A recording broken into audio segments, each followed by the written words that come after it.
ನಮಸ್ಕಾರ ಬಿಗ್ ಸ್ಟೋರಿಗೆ ಸ್ವಾಗತ ನಾನು ಸೌಮ್ಯ ಮಳಲಿ ಹಣ ಅಲ್ಲಿದೆ ಬರೋಬ್ಬರಿ 300 ಲಕ್ಷ ಕೋಟಿ ಹಣ ಆ ಹಣವನ್ನ ಬೇಟೆಯಾಡೋದಕ್ಕೆ ಪಣ ತೊಟ್ಟಿದೆ ಅದೊಂದು ಟೀಮ್ ಆ ಟೀಮ್ ಅನ್ನ ರೆಡಿ ಮಾಡಿರೋದು ಇನ್ಯಾರೂ ಅಲ್ಲ ಪ್ರಧಾನಿ ನರೇಂದ್ರ ಮೋದಿ ಹೌದು 300 ಲಕ್ಷ ಕೋಟಿ ರೂಪಾಯಿ ಹಣ ಅದು ಕಳ್ಳ ಹಣ ಆ ಹಣವನ್ನ ವಿದೇಶದಲ್ಲಿ ಬಚ್ಚಿಡಲಾಗಿದೆ ಆ ಕಳ್ಳ ಹಣವನ್ನೇ ರಣ ಬೇಟೆಯಾಡಲು ಸಿದ್ಧವಾಗಿದೆ ನಮೋ ತಂಡ ಹೇಗೆ ಬೇಟೆಯಾಡುತ್ತೆ ಅನ್ನೋದೇ ಈ ಕ್ಷಣದ special and interesting story operation black money.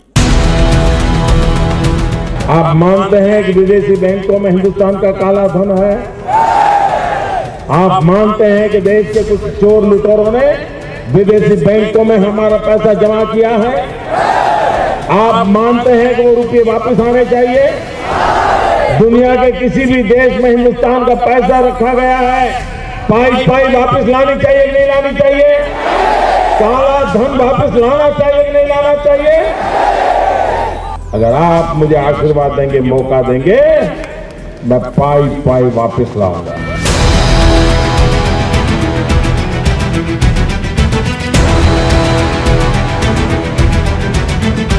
ಅವತ್ತು ಮೋದಿ ಇನ್ನೂ ಪ್ರಧಾನಿಯಾಗಿರಲಿಲ್ಲ. ಆಗಲೇ ದೇಶದಲ್ಲಿರೋ ಭಾರತೀಯರ ಕಪ್ಪು ಹಣವನ್ನ ವಾಪಸ್ ತರೋದಾಗಿ ಹೇಳಿದ್ರು. ಕಾಳಧನಿಕರ ವಿರುದ್ಧ ಗುಡುಗಿದ್ರು. ಇದೀಗ ಅಂತ ಕಾಳಧನಿಕರ ಖಜಾನೆಯನ್ನ ತೆರೆಯಲು ಮೋದಿ ಕುಲ್ಜಾ ಸಿಮ್ ಸಿಮ್ ಕುಲ್ಜಾ ಅನ್ನೋ ಮಂತ್ರ ಜಪಿಸ್ತಿದ್ದಾರೆ. ಅದಕ್ಕಾಗಿ ಒಂದು ಹೊಸ ಟೀಮ್ ಅನ್ನೇ ರೆಡಿ ಮಾಡಿದ್ದಾರೆ ಪ್ರಧಾನಿ ನರೇಂದ್ರ ಮೋದಿ.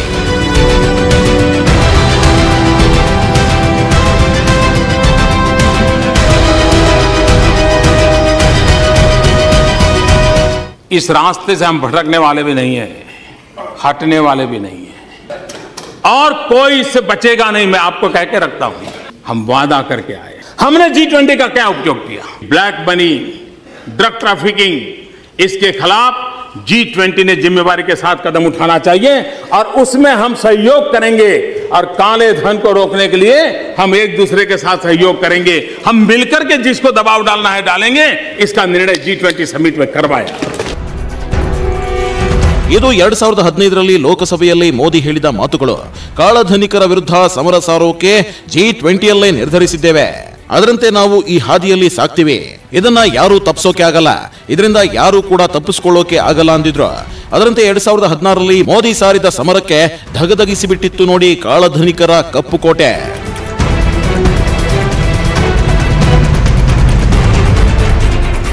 देश को भ्रष्टाचार और काले धन रूपी दिमक से मुक्त कराने के लिए एक और सख्त कदम उठाना जरूरी हो गया है। 8 नवंबर 2016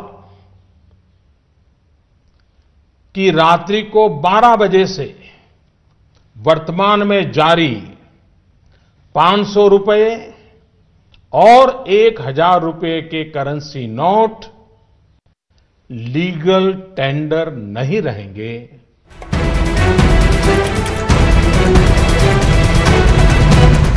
ಇದೇ ಮಾತು ಕಾಳಧನಿಕರ ಭ್ರಷ್ಟಾಚಾರಿಗಳ ಬುಡಕ್ಕೆ ಬೆಂಕಿ ಇಟ್ಟಿದ್ದು. 2016ರ ನವೆಂಬರ್ 8ನೇ ತಾರೀಕಿನ ಮಧ್ಯರಾತ್ರಿಯಿಂದಲೇ 500 ರೂಪಾಯಿ 1000 ರೂಪಾಯಿ ನೋಟು ಬ್ಯಾನ್ ಆಗುತ್ತೆ ಅಂತ ಮೋದಿ ಹೇಳಿದ್ದೆ ತಡ ಕಪ್ಪು ಕುಬೇರರಿಗೆ ಹಾರ್ಟ್ ಅಟ್ಯಾಕ್ ಆದಂತೆ ಆಗ್ಬಿಟ್ಟಿತ್ತು. ಆದ್ರೆ ಇದು ದೇಶವಾಸಿಗಳನ್ನ ಇಕ್ಕಟ್ಟಿಗೆ ಸಿಲುಕಿಸಿತ್ತು. ಜನರನ್ನ ರಾತ್ರಿಯೆಲ್ಲ ನಿದ್ದೆ ಕೆಟ್ಕೊಂಡು ಎಟಿಎಂ ಮುಂದೆ ನಿಲ್ಲುವಂತೆ ಮಾಡಿತು. ಬ್ಯಾಂಕ್ಗಳ ಮುಂದೆ 2 ಕಿಲೋಮೀಟರ್ 5 ಕಿಲೋಮೀಟರ್ ಸಾಲುಗಟ್ಟಿ ನಿಲ್ಲುವಂತೆ ಮಾಡಿತು. ತಮ್ಮ ಹಣಕ್ಕಾಗಿ ತಾವೇ ಇಷ್ಟೊಂದು ಕಷ್ಟಪಡಬೇಕಾ ಅಂತ ಜನ ಅಂದ್ಕೊಂಡಿದ್ದು ಉಂಟು. ಊಟಕ್ಕೆ ಸಾಕಷ್ಟು ಜನ ಪರದಾಡಿದ್ದು ಉಂಟು. ಆದ್ರೆ ಮೋದಿಯ ಈ ನಿರ್ಧಾರ ಕಾಳಧನಿಕರ ಖಜಾನೆಯನ್ನ ಸುಡುತ್ತಿದೆ ಅಂತ ಹೇಳಿ ಮೋದಿಗೆ ಸಾಥ್ ನೀಡಿದ್ರು. ಹೇಳಬೇಕು ಅಂದ್ರೆ ಲಕ್ಷ ಲಕ್ಷ ಕೋಟಿ ರೂಪಾಯಿ ಬ್ಲಾಕ್ ಮನಿ ದೇಗುಲಗಳ ಹುಂಡಿ ಸೇರ್ತು. ಕಾರ್ಗಳಲ್ಲಿ ಸಿಕ್ಕ ಬ್ಲಾಕ್ ಮನಿ ಸೀಸ್ ಆಯ್ತು. ಹಲವರು ಮೂಟೆ ಮೂಟೆ ಹಣನ ಸುಟ್ಟು ಹಾಕಿದ್ದು ವರದಿಯಾಯಿತು. ಆದರೆ ಮೋದಿ ತೆಗೆದುಕೊಂಡ ನೋಟ್ ಬ್ಯಾನ್ ಕಠಿಣ ನಿರ್ಧಾರದಿಂದ 69,350 ಕೋಟಿ ರೂಪಾಯಿ ಕಪ್ಪು ಹಣ ರಿಕವರಿ ಆಯಿತು ಅಂತಿದೆ 2018ರ ರಿಪೋರ್ಟ್. ಇಷ್ಟೆಲ್ಲ ಆಕ್ಷನ್ ತೆಗೆದುಕೊಂಡ ಮೋದಿ ಮತ್ತೆ 2016ರ ನಂತರ ಕಾಳಧನಿಕರ ವಿರುದ್ಧ ಗುಡುಗಿದ್ರು. ಯಾಕಂದ್ರೆ ವಿದೇಶದಲ್ಲಿ ಇವತ್ತಿಗೂ ಹಾಗೆ ಇದೆ 300 ಲಕ್ಷ ಕೋಟಿ ಹಣ.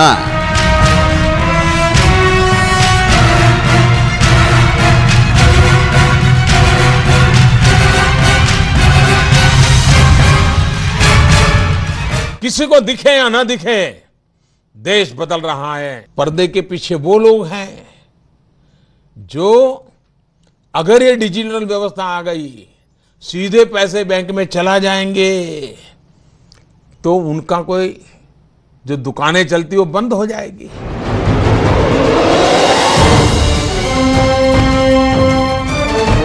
ಹೀಗೆ ಮೋದಿ ಒಂದೊಂದೇ ಬಲೆಯನ್ನ ಕಾಳಧನಿಕರ ಸುತ್ತ ಬೀಸಿದ್ರು. ಡಿಜಿಟಲ್ ವ್ಯವಸ್ಥೆಯಿಂದ ವ್ಯಕ್ತಿ ವ್ಯವಹಾರಗಳು ಸರ್ಕಾರಕ್ಕೆ ತಿಳಿಯೋ ಹಾಗೆ ಮಾಡಿದ್ರು. ಇದರಿಂದ ಬೆಚ್ಚಿದ ಕಾಳಧನಿಕರು ಹೊಸ ಹೊಸ ರೂಟ್ಗಳನ್ನ ಕಂಡು ಹಿಡಿದುಕೊಂಡ್ರು. Pan card, Aadhaar card, bank ಅಕೌಂಟ್ಗೆ ಲಿಂಕ್ ಮಾಡಿ ಅನ್ನೋ ರೂಲ್ಸ್ ತಂದು ದೇಶದೊಳಗಿನ ಭ್ರಷ್ಟರಿಗೆ ಬಲೆ ಬೀಸಿದ್ರು.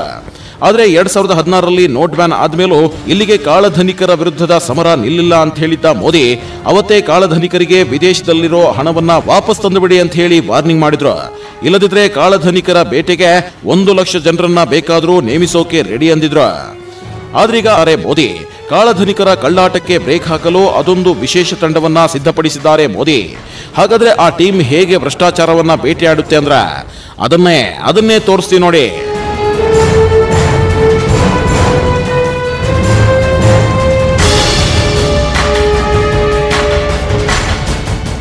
ये चाहे कितनी भी कोशिश कर लें, काले धन और भ्रष्टाचार के खिलाफ जो अभियान हमने चलाया हुआ है, उसकी रफ्तार धीमी नहीं पड़ेगी। ಮೋದಿ ಉಕ್ಕಿನ ನಿರ್ಧಾರ ತೆಗೆದುಕೊಳ್ಳೋದ್ರಲ್ಲಿ ಬಹಳ ಫೇಮಸ್. ಈ ಹಿಂದೆ ತೆಗೆದುಕೊಂಡ ಆರ್ಟಿಕಲ್ 370, ತಲಾಕ್, ಸರ್ಜಿಕಲ್ ಸ್ಟ್ರೈಕ್, ಏರ್ ಸ್ಟ್ರೈಕ್, ಚೀನಿ ಆಪ್ಗಳ ban, lockdown, GST, banking reform, Swachh Bharat, ಹೀಗೆ ಸಾಕಷ್ಟು ನಿರ್ಧಾರಗಳೇ ಸಾಕು ಮೋದಿ ಎಂಥ ಚಾಲೆಂಜಿಂಗ್ ನಡೆಗೂ ಸಿದ್ಧ ಅನ್ನೋದನ್ನ ತೋರಿಸೋಕೆ. ಆದ್ರೆ ಇಷ್ಟು ದಿನ ಕಾಳಧನಿಕರಿಗೆ ಎಚ್ಚರಿಕೆ ಕೊಡ್ತಿದ್ದ ಮೋದಿ ಇದೀಗ ಕಾಳಧನಿಕರ ವಿರುದ್ಧದ ಆಕ್ಷನ್ಗೆ ರೆಡಿಯಾಗಿದ್ದಾರೆ. ಎಷ್ಟಕ್ಕೂ ಅದೆಲ್ಲಲ್ಲಿದೆ 300 ಲಕ್ಷ ಕೋಟಿ ರೂಪಾಯಿ. ಏನಿದು ಬ್ಲಾಕ್ ಮನಿ ಅಂದ್ರ ಸೂಕ್ತ ತೆರಿಗೆ ಪಾವತಿಸದೆ ನಡೆಸಿರೋ ವ್ಯವಹಾರ ಮತ್ತು ಕ್ರೋಢೀಕರಿಸಿದ ಆದಾಯವೇ ಕಪ್ಪು ಹಣ. ಹೀಗೆ ಭಾರತೀಯರು ವಿದೇಶದಲ್ಲಿ 300 ಲಕ್ಷ ಕೋಟಿ ಹಣವನ್ನ ಇಟ್ಟಿದ್ದಾರೆ ಅಂತ ಅಂದಾಜಿಸಲಾಗಿದೆ. ಇದೀಗ ಹೀಗೆ ಸ್ವಿಸ್ ಬ್ಯಾಂಕ್ನಲ್ಲಿ ಕಪ್ಪು ಹಣವನ್ನ ಇಟ್ಟವರ 2 ಲಿಸ್ಟ್ ಕೇಂದ್ರ ಸರ್ಕಾರದ ಕೈ ಸೇರಿದ್ದಾಗಿದೆ. ಹಿಂಗಾಗಿನೇ ಶುರುವಾಗಿದೆ ನೋಡಿ ಆಪರೇಷನ್ ಬ್ಲಾಕ್ ಮನಿ.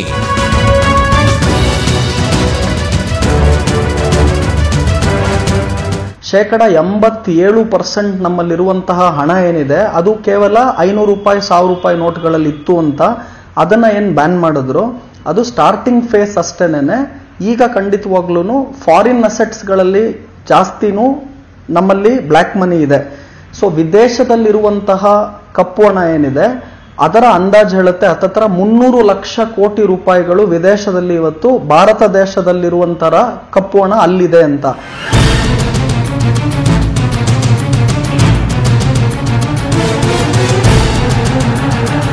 ಸ್ವಿಸ್ ಬ್ಯಾಂಕ್ ಇದು ತೆರಿಗೆ ಕಳ್ಳರ ಸ್ವರ್ಗ.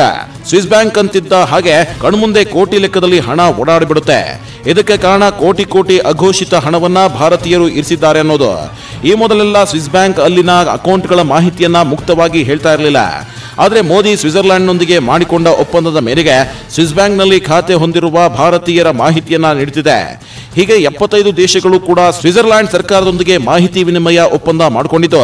ಸ್ವಿಸ್ ಬ್ಯಾಂಕ್ ನೀಡಿದ ಮೊದಲ ಪಟ್ಟಿಯಲ್ಲಿ ದೊಡ್ಡವರ ಹೆಸರೇ ಸಿಕ್ಕಿಬಿದ್ದಿದೆ ಎನ್ನಲಾಗಿತ್ತು. ಇನ್ನು 2020ರಲ್ಲಿ 2ನೇ ಲಿಸ್ಟ್ ಅನ್ನ ಬಿಡುಗಡೆ ಮಾಡಿದ್ದ ಸ್ವಿಸ್ ಬ್ಯಾಂಕ್ 31 ಲಕ್ಷ ಜನರ ಮಾಹಿತಿ ನೀಡಿತ್ತು. ಇದೀಗ ಈ 2 ಲಿಸ್ಟ್ ಸಿಕ್ಕ ನಂತರವೇ ಕೇಂದ್ರ ಸರ್ಕಾರ ತೆರಿಗೆ ವಂಚನೆ ಪತ್ತೆಗೆ ಒಂದು ವಿಶೇಷ ತಂಡ ರಚಿಸಿದೆ. ಎಸ್ಪೆಷಲಿ ವಿದೇಶದಲ್ಲಿರುವಂತಹ ಆಸ್ತಿಗಳನ್ನ ಏನು ಭಾರತ ದೇಶದವ್ರು ಮಾಡಿದ್ದಾರೆ ಅಲ್ಲಿ ಏನು ಇಟ್ಕೊಂಡಿದ್ದಾರೆ ಅದನ್ನ ತರಿಸಬೇಕು ಅನ್ನುವ ನಿಟ್ಟಿನಲ್ಲಿ ಫಾರಿನ್ ಅಸೆಟ್ ಇನ್ವೆಸ್ಟಿಗೇಷನ್ ಟೀಮ್ ಅಂತಾನೆ ಕೇಂದ್ರ ಸರ್ಕಾರ ಇದನ್ನ ಸ್ಥಾಪನೆ ಮಾಡಿದೆ. ಪ್ರತಿಯೊಂದು ಇನ್ಕಮ್ ಟ್ಯಾಕ್ಸ್ ಡೈರೆಕ್ಟರೇಟ್ಗಳೇನಿದೆ ಹತ್ತತ್ರ 14 ಇಡೀ ಭಾರತ ದೇಶದಲ್ಲಿರುವಂತಹ ಡೈರೆಕ್ಟರೇಟ್ಗಳಲ್ಲಿ ಈ ಫಾರಿನ್ ಅಸೆಟ್ ಇನ್ವೆಸ್ಟಿಗೇಷನ್ ಟೀಮ್ ಅಂತ ತಂದಿದ್ದಾರೆ. ಇವ್ರ ಕೆಲಸ ಏನು ಅಂದ್ರೆ ಬರೀ ವಿದೇಶದಲ್ಲಿರುವಂತಹ ಆಸ್ತಿಗಳೇನಿದೆ ಅದು ಸ್ವಿಸ್ ಬ್ಯಾಂಕ್ ಅಲ್ಲಿರೋ ದುಡ್ಡಾಗಿರ್ಬೋದು ಅಥವಾ ಬೇರೆ ಯಾವ್ದಾನ bank of America, bank of ಇಂಗ್ಲೆಂಡ್ಗಳಲ್ಲಿ ಮಾಡಿರುವಂತಹ ಹಣ ಆಗಿರ್ಬೋದು ಅಥವಾ ಅದೇ ರೀತಿ ನೀವು ನೋಡಿದ್ರೆ ರಿಯಲ್ ಎಸ್ಟೇಟ್ ಫಾರಿನ್ ಅಸೆಟ್ಗಳು ಅಂದ್ರೆ ಹೊರದೇಶದಲ್ಲಿರುವಂತಹ ರಿಯಲ್ ಎಸ್ಟೇಟ್ ಆಸ್ತಿಗಳಿರ್ಬೋದು. ಈ ತರ ಏನೇನು ಆಸ್ತಿಗಳಿದೆ ಅದೆಲ್ಲವನ್ನು ಕೂಡ ಕಂಟ್ರೋಲ್ ತಗೊಳೋದಕ್ಕೆ ಸಪರೇಟ್ ಆಗಿ ಇವಾಗ ಒಂದು ವಿಂಗ್ ಅನ್ನೇ ಮಾಡಿದ್ದಾರೆ.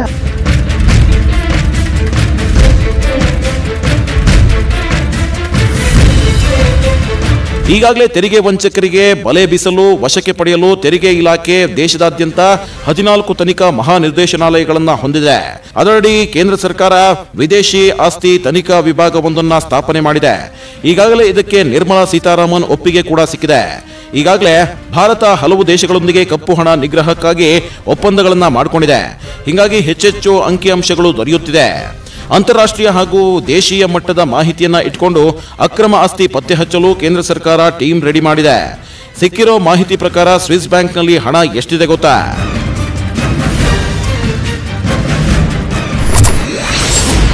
ಸ್ವಿಸ್ ಬ್ಯಾಂಕ್ನಲ್ಲಿ ಎಷ್ಟಿದೆ? 2006ರಲ್ಲಿ 23,000 ಕೋಟಿ ಜಮೆ ಇತಿಹಾಸ ದಾಖಲೆ. 2016ರಲ್ಲಿ 4,500 ಕೋಟಿ ಜಮೆ ಇತಿಹಾಸದಲ್ಲೇ ಇಳಿಕೆ. 2017ರಲ್ಲಿ 50% ಏರಿಕೆ 7,000 ಕೋಟಿ ರೂಪಾಯಿ.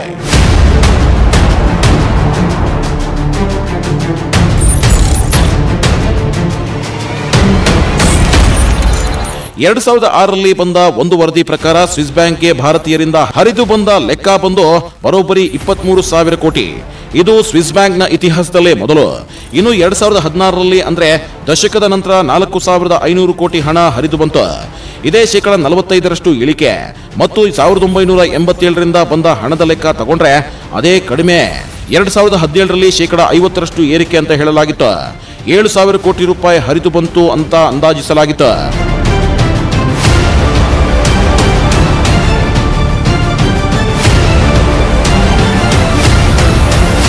ಹೀಗೆ ಸ್ವಿಸ್ ಬ್ಯಾಂಕ್ನಲ್ಲಿ ಭಾರತೀಯರು ಇಟ್ಟಿರೋ ಹಣದ ಲೆಕ್ಕ 100 ಲಕ್ಷ ಕೋಟಿಗೂ ಮೀರಿದೆ ಅಂತ ಅಂದಾಜಿಸಲಾಗಿದೆ. ಇನ್ನುಳಿದ ದೇಶಗಳಲ್ಲಿ 200 ಲಕ್ಷ ಕೋಟಿ ಹಣ ಜಮೆಯಾಗಿರಬೇಕು ಅಂತಲೂ ಊಹಿಸಲಾಗಿದೆ. ಸದ್ಯಕ್ಕೆ ಈಗ ಕೇಂದ್ರ ಸರ್ಕಾರ ಸ್ವಿಸ್ ಬ್ಯಾಂಕ್ನಿಂದ 2 ಲಿಸ್ಟ್ ಸಿಕ್ಕಿರೋ ಬೆನ್ನಲ್ಲೇ ಒಂದು ಟೀಮ್ ಕೂಡ ರೆಡಿ ಮಾಡಿದೆ. ಹಾಗಾದ್ರೆ ಈ ಟೀಮ್ ಹೇಗೆ ಭ್ರಷ್ಟರನ್ನ ಬೇಟೆಯಾಡುತ್ತೆ ಅಂದ್ರ ಹೇಳ್ತೀವಿ ಕೇಳಿ. ಸೊ ಈ ಕಪ್ಪು ಹಣ ಏನಿದೆ ಇದೆಲ್ಲ ಡಿವೈಡ್ ಆಗೋಗಿದೆ. ಕೆಲವು ಕಪ್ಪು ಹಣ ಚಿನ್ನದಲ್ಲಿದೆ, ಕೆಲವು ಕಪ್ಪು ಹಣ ನಮ್ಮ ದೇಶದಲ್ಲಿದೆ, ಕೆಲವು ಕಪ್ಪು ಹಣ ಹೊರದೇಶದಲ್ಲಿದೆ. ಇವೆಲ್ಲವನ್ನು ಕೂಡ ವಾಪಸ್ ತರೋದಕ್ಕೆ ಏನೇನು ಕಾರ್ಯಗಳನ್ನ ಮಾಡಬೇಕು ಅದನ್ನ ಖಂಡಿತವಾಗ್ಲೂ ಕೇಂದ್ರ ಸರ್ಕಾರ ಮಾಡ್ತಾ ಇದೆ. ಹಂತ ಹಂತವಾಗಿ ಸ್ಟೆಪ್ ಬೈ ಸ್ಟೆಪ್ ಅಲ್ಲಿ ಈ ಪ್ರೋಸೆಸ್ ಅನ್ನ ಖಂಡಿತ ಮಾಡ್ತಿದ್ದಾರೆ ಅಂತ ಹೇಳ್ತೀನಿ. ನಂಬರ್ 1, ವಿದೇಶದಲ್ಲಿ ಯಾರ್ಯಾರು ದುಡ್ಡಿಡ್ತಾರೆ ಅನ್ನೋದನ್ನ ತಿಳಿಯೋಕೆ ಅಂತಾರಾಷ್ಟ್ರೀಯ ವಹಿವಾಟಿನ ಮೇಲೆ ಕಣ್ಣಿಡುತ್ತೆ. ಅಲ್ಲದೆ ಸ್ವಿಸ್ ಬ್ಯಾಂಕ್ನಲ್ಲಿ ಬಡವ ಮಧ್ಯಮ ವರ್ಗ ಯಾರೊಬ್ಬರು ಕೂಡ ಕೋಟಿ ಕೋಟಿ ಹಣ ಇಡೋದಿಲ್ಲ. ಬದಲಾಗಿ ಇಲ್ಲಿಗೆ ರಾಜಕಾರಣಿಗಳ, ಉದ್ಯಮಿಗಳ, ಸಿನಿಮಾ ಸ್ಟಾರ್ಗಳ ಅಥವಾ ದೊಡ್ಡ ಕುಳಗಳೇ ಕಪ್ಪು ಹಣ ಇರಿಸಿರ್ತಾರೆ. ಹೀಗಾಗಿ ಯಾವ್ಯಾವ ಉದ್ಯಮಿಯ ಸಾಮ್ರಾಜ್ಯ ಅದೆಲ್ಲಿಯವರೆಗಿದೆ, ವಿದೇಶದಲ್ಲಿ ಆತನ ಕಂಪನಿ ಎಷ್ಟು ಹೂಡಿಕೆ ಮಾಡಿದೆ, ಯಾರ್ಯಾರು ಎಷ್ಟೆಷ್ಟು ತೆರಿಗೆ ಕಟ್ಟುತ್ತಿದ್ದಾರೆ ಅನ್ನೋದನ್ನೆಲ್ಲ ಟ್ರ್ಯಾಕ್ ಮಾಡುತ್ತೆ. ಇದಕ್ಕೆ ಹೆಲ್ಪ್ ಮಾಡೋದೇ ಡಿಜಿಟಲೀಕರಣ.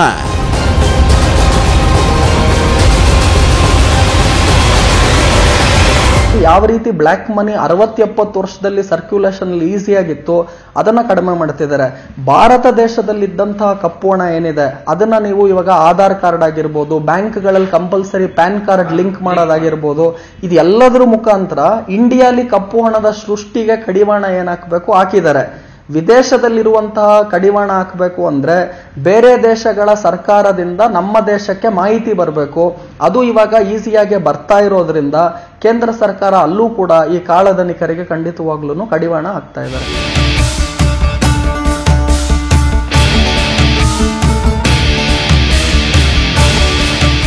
ಎಸ್, ಕಪ್ಪು ಕುಬೇರರನ್ನ ಕಟ್ಟಿ ಹಾಕಬೇಕು ಅಂತ ಮೋದಿ ಅಧಿಕಾರಕ್ಕೇರಿದಾಗ್ಲಿಂದಲೂ ಶ್ರಮಿಸ್ತಾ ಇದ್ದಾರೆ.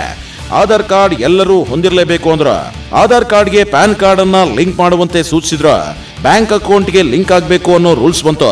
ಹೀಗೆ ಆಧಾರ್ ಡೀಟೇಲ್ ಇದ್ರೆ ಸಾಕು, ಆ ವ್ಯಕ್ತಿ ಬ್ಯಾಂಕ್ ಡೀಟೇಲ್ಸ್ ಅನ್ನೇ ಜಾಲಾಡುವ ಹಾಗೆ ಮಾಡಲಾಗಿದೆ. ಹಿಂಗಾಗಿ ಒಬ್ಬ ರಾಜಕಾರಣಿಯ, ಒಬ್ಬ ಬಿಸ್ನೆಸ್ ಮ್ಯಾನ್ ನ ಆದಾಯ ಎಷ್ಟು, ಆ ಆದಾಯದ ಮೂಲ ಏನು ಅಂತೆಲ್ಲ ಗೊತ್ತಾಗುತ್ತೆ. ಇನ್ನು ಇದೇ ರೀತಿನೇ ದೇಶದಲ್ಲಿರೋ ಕಾಳಧನಿಕರನ್ನು ಕೂಡ ಕ್ಯಾಚ್ ಮಾಡ್ತಿದೆ ಕೇಂದ್ರ.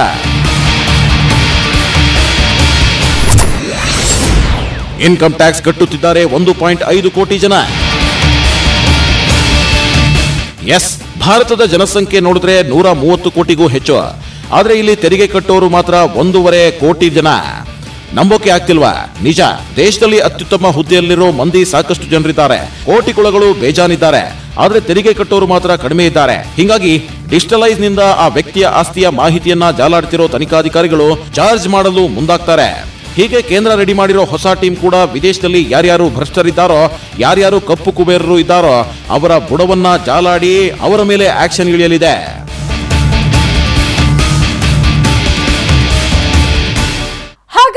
ತೆರೆದುಕೊಳ್ಳುತ್ತಾ ವಿದೇಶದಲ್ಲಿರೋ ಆ ಕಳ್ಳ ಖಜಾನೆಗಳು ಭಾರತ ಸರ್ಕಾರ ಬೇಟೆಯಾಡೇ ಬಿಡುತ್ತಾ ಆ 300 ಲಕ್ಷ ಕೋಟಿ ರೂಪಾಯಿಯನ್ನ. ಇಷ್ಟಕ್ಕೂ ಇದಕ್ಕಾಗಿ ಭಾರತ ಇನ್ನು ಯಾವ್ಯಾವ ದೇಶದೊಂದಿಗೆ ಒಪ್ಪಂದ ಮಾಡಿಕೊಂಡಿದೆ ಅಂದ್ರ ಹೇಳ್ತೀವಿ ಚಿಕ್ಕ ಬ್ರೇಕ್ ಆದ್ಮೇಲೆ. 300 ಲಕ್ಷ ಕೋಟಿಯನ್ನ ಭಾರತಕ್ಕೆ ವಾಪಸ್ ತರಲು ಭಾರತ ಯಾವ್ಯಾವ ದೇಶದೊಂದಿಗೆ ಒಪ್ಪಂದ ಮಾಡಿಕೊಂಡಿದೆ? ಇಷ್ಟಕ್ಕೂ ಬ್ಲಾಕ್ ಮನಿ ದೇಶಗಳ ಸಾಲಲ್ಲಿ ಭಾರತ ಎಷ್ಟನೇ ರ್ಯಾಂಕ್ನಲ್ಲಿದೆ? ಹೇಳಿದೆ ನೋಡಿ ಈ ಕುರಿತ ಡೀಟೇಲ್ಸ್. ಕಪ್ಪು ಕುಬೇರರನ್ನ ಹೊಂದಿರೋ ನಂಬರ್ 1 ದೇಶ ಯಾವುದು? ಇಡೀ ಜಗತ್ತಿನಲ್ಲಿ ಭಾರತೀಯರು ಮಾತ್ರ ತೆರಿಗೆ ವಂಚಿಸಿ ಹಣವನ್ನ ವಿದೇಶದಲ್ಲಿ ಇಟ್ಟಿಲ್ಲ, ಬೇರೆ ಬೇರೆ ದೇಶದವರು ಕೂಡ ಇಟ್ಟಿದ್ದಾರೆ. ಹಾಗಾದ್ರೆ ವಿಶ್ವದ ನಂಬರ್ 1 ಕಪ್ಪು ಕುಬೇರರ ದೇಶ ಯಾವುದು ಅಂದ್ರ ಭಾರತ ಅಂತೂ ಅಲ್ಲ ವೀಕ್ಷಕರೇ. ಭಾರತದ ನೆರೆಯ ರಾಷ್ಟ್ರ ಚೀನಾ. ಹೌದು, ಕಪ್ಪು ಕುಬೇರರನ್ನ ಹೊಂದಿರೋ ನಂಬರ್ 1 ದೇಶ ಅಂದ್ರೆ ಚೀನಾ, ನಂಬರ್ 2 ದೇಶ ಅಂದ್ರೆ ರಷ್ಯಾ, ನಂಬರ್ 3 ದೇಶ ಅಂದ್ರೆ ಮೆಕ್ಸಿಕೋ. ಹಾಗಾದ್ರೆ ಭಾರತ ಎಷ್ಟನೇ ರ್ಯಾಂಕ್ ನಲ್ಲಿದೆ ಅಂದ್ರ ನಂಬರ್ 4 ಸ್ಥಾನದಲ್ಲಿರೋದೇ ಭಾರತ.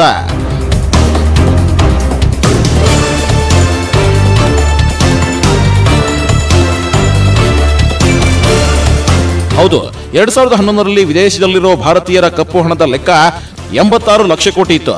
ಆದ್ರೀಗ 10 ವರ್ಷದಲ್ಲೇ ಇದು 300 ಲಕ್ಷ ಕೋಟಿ ಆಗ್ಬಿಟ್ಟಿದೆ ಅಂತ ಅಂದಾಜಿಸಲಾಗಿದೆ. ಈ ವಿಷಯ ಅಚ್ಚರಿಯಲ್ಲ ಬಿಡಿ, ಯಾಕಂದ್ರೆ 3 ದಶಕದಲ್ಲಿ 26 ಲಕ್ಷ ಕೋಟಿ ಕಪ್ಪು ಹಣವನ್ನ ವಿದೇಶಕ್ಕೆ ಪಾರ್ಸಲ್ ಮಾಡಿದ್ರು ಭಾರತೀಯರು. ಹಿಂಗಾಗಿನೇ ದೇಶಕ್ಕೆ ತೆರಿಗೆ ಕಟ್ಟದೆ ಕೋಟಿ ಕೋಟಿ ಹಣವನ್ನ ಕೂಡಿಟ್ಟಿರೋ ಆ ಭ್ರಷ್ಟರ ಬಂಡವಾಳ ಬಯಲು ಮಾಡಲು ಮೋದಿ ಪಣ ತೊಟ್ಟಿರೋದು.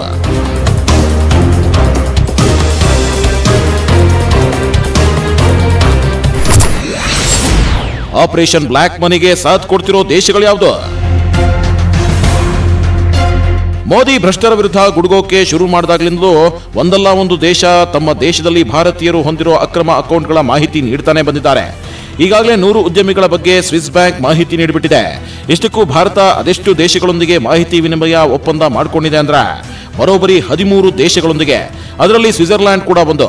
ದೇಶದಲ್ಲಿ ಲೆಕ್ಕಕ್ಕೆ ಸಿಗದೇ ಇರೋ ಹಣ ಸ್ವಿಸ್ ಬ್ಯಾಂಕ್ ನಲ್ಲಿದೆ ಅಂತ ಹೇಳಿ ಮಾಹಿತಿ ಪಡೆದುಕೊಳ್ತಿದೆ ಭಾರತ ಸರ್ಕಾರ. ಡಬಲ್ ಟ್ಯಾಕ್ಸೇಷನ್ ಅಗ್ರಿಮೆಂಟ್ ಆದ ನಂತರ, ಈ ಡಬಲ್ ಟ್ಯಾಕ್ಸೇಷನ್ ಅವಾಯ್ಡೆನ್ಸ್ ಅಗ್ರಿಮೆಂಟ್ ಆದ ನಂತರ ಈ ಮಾಹಿತಿಗಳನ್ನ ಸ್ವಿಸ್ ಬ್ಯಾಂಕ್ ಅಲ್ಲಿರುವ ದಾಖಲೆಗಳು ಕೂಡ ನಮ್ಮ ದೇಶಕ್ಕೆ ಖಂಡಿತವಾಗ್ಲೂ ಈಗ ಅವೈಲಬಲ್ ಇದೆ. ಕೇಂದ್ರ ಸರ್ಕಾರದ ಹತ್ರನೂ ಇದೆ, ಇನ್ಕಮ್ ಟ್ಯಾಕ್ಸ್ ಡಿಪಾರ್ಟ್ಮೆಂಟ್ ಹತ್ರನೂ ಇದೆ. ಹಾಗಾದ್ರೆ ಆ ಕಪ್ಪು ಕುಬೇರರು ಸಿಕ್ಕಿ ಬೀಳ್ತಾರ? ಹೇಳ್ತೀವಿ ಚಿಕ್ಕ ಬ್ರೇಕ್ ಆದ್ಮೇಲೆ. ಸ್ವಿಸ್ ಬ್ಯಾಂಕ್ ನೀಡಿದ ಮಾಹಿತಿಯಲ್ಲಿದೆಯಾ 20 ಪ್ರಮುಖ ವ್ಯಕ್ತಿಗಳ ಮಾಹಿತಿ. ದೇಶದೊಳಗೂ ಹೊರಗೂ ಭ್ರಷ್ಟರನ್ನ ಅದುರಿ ಅಲುಗಾಡಿಸ್ತಾ ಇದೆಯಾ ಮೋದಿ ಟೀಮ್. ಆದ್ರೂ ಬ್ಲಾಕ್ ಮನಿಯನ್ನ ವೈಟ್ ಮಾಡೋದಕ್ಕೆ ಬೇರೆಯದ್ದೇ ದಾರಿ ಹಿಡಿದಿದ್ದಾರಾ ಆ ಕಪ್ಪು ಕಳ್ಳರು? ಈ ಸ್ಟೋರಿ ನೋಡಿ ನಿಮಗೆ ಗೊತ್ತಾಗುತ್ತೆ.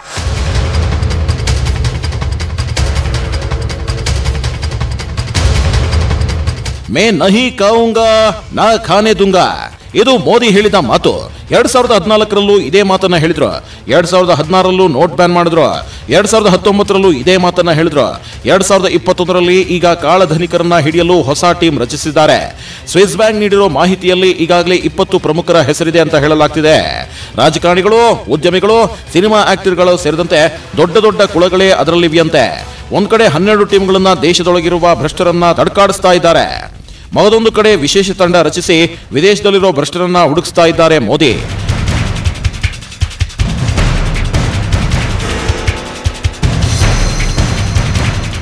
ಎಸ್, ಲಂಚ ತಿನ್ನೋದಿಲ್ಲ, ತಿನ್ನೋರನ್ನು ಬಿಡಲ್ಲ, ಕಾಳಧನವನ್ನ ಭಾರತಕ್ಕೆ ತರದೇ ಇರಲ್ಲ.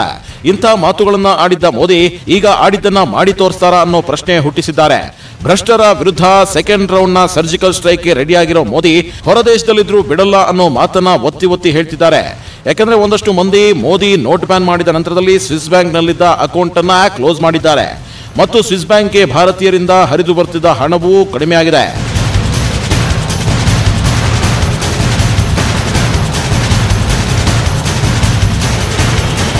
ಆದರೆ ಇದರ ನಡುವೆ ಬ್ಲಾಕ್ ಮನಿನ ವೈಟ್ ಮಾಡೋಕೆ ಚಿನ್ನದ ಮೇಲೆ ಹೂಡಿಕೆ ನಡೀತಾ ಇದೆ ಅನ್ನೋ ಸುದ್ದಿ ಕೇಳಿ ಬಂದಿದೆ. ಆದರೆ ಒಂದಂತೂ ನಿಜ, ಈ ಕಪ್ಪು ಕುಬೇರರು ಚಾಪೆ ಕೆಳಗೆ ನುಗ್ಗಿದ್ರೆ ಕೇಂದ್ರ ಸರ್ಕಾರ ಹಾಗೂ ವಿಶೇಷ ತಂಡ ರಂಗೋಲಿ ಕೆಳಗೆ ನುಸುಳುತ್ತಿದೆ. ಒಟ್ಟಾರೆ ಬ್ಯಾಂಕಿಂಗ್ ವ್ಯವಹಾರದಿಂದ ಹಿಡಿದು ಆತನ ಆದಾಯದಿಂದ ಹಿಡಿದು ಆತನ ಖರ್ಚು ವೆಚ್ಚದಿಂದ ಹಿಡಿದು ಪ್ರತಿಯೊಂದನ್ನು ಡಿಜಿಟಲೈಸ್ ಮೂಲಕ ಡೀಟೇಲ್ ಆಗಿ ಮಾಹಿತಿ ಕಲೆ ಹಾಕಲಾಗುತ್ತೆ. ಜೊತೆಗೆ ಬೇರೆ ಬೇರೆ ದೇಶಗಳಲ್ಲಿ ಮಾಹಿತಿ ಕಲೆ ಹಾಕಿ ಕಪ್ಪು ಕುಬೇರರ ಖಜಾನೆಯನ್ನ ಪತ್ತೆ ಹಚ್ಚಲಾಗುತ್ತೆ. ಈ ಮೂಲಕ ಕಪ್ಪು ಹಣದ ಮೇಲೆ ಕೋಟೆ ಕಟ್ಟಿಕೊಂಡಿದ್ದ ಕಳ್ಳ ಕುಬೇರರಿಗೆ ಶಾಕ್ ಮೇಲೆ ಶಾಕ್ ಕೊಡಲು ಕಾದಿದ್ದಾರೆ ಮೋದಿ ಅಂಟಿ. ಭ್ರಷ್ಟರನ್ನ ಮಟ್ಟ ಹಾಕೋದಾಗಿ ಹೇಳ್ಕೊಂಡೇ ಮೋದಿ ಅಧಿಕಾರಕ್ಕೇರಿದ್ರು. ಭ್ರಷ್ಟರ ವಿರುದ್ಧ 2016ರಲ್ಲಿ ಸಮರ ಸಾರಿದ್ರು. ಆದ್ರೆ ಅದು ದೇಶದೊಳಗಿನ ಭ್ರಷ್ಟರ ಸುತ್ತ ಸುತ್ತಕೊಂಡ ಬೆಂಕಿ ಬಲೆಯಾಯಿತು.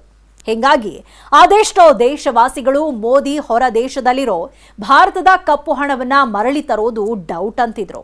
ಆದ್ರೀಗ ಮೋದಿ ಅದಕ್ಕೆ ಅಂತಲೇ ಒಂದು ವಿಶೇಷ ಟೀಮ್ ರಚಿಸಿದ್ದಾರೆ.